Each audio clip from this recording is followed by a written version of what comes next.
You ask Tiger to calculate.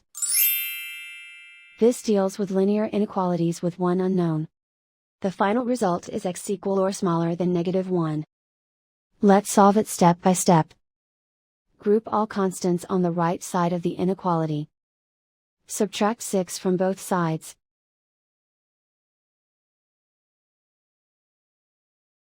Simplify the arithmetic.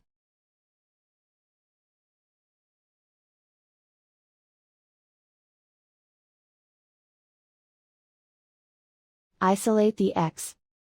Divide both sides by -2. Whenever you multiply or divide by a negative, reverse the inequality sign.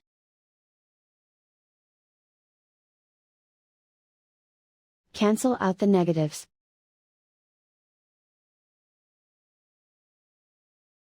Simplify the fraction.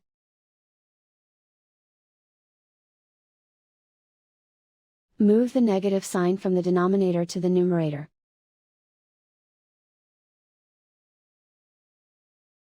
Simplify the fraction.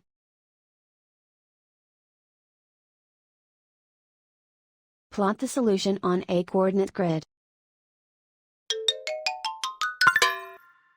And so the final result is x equal or smaller than -1.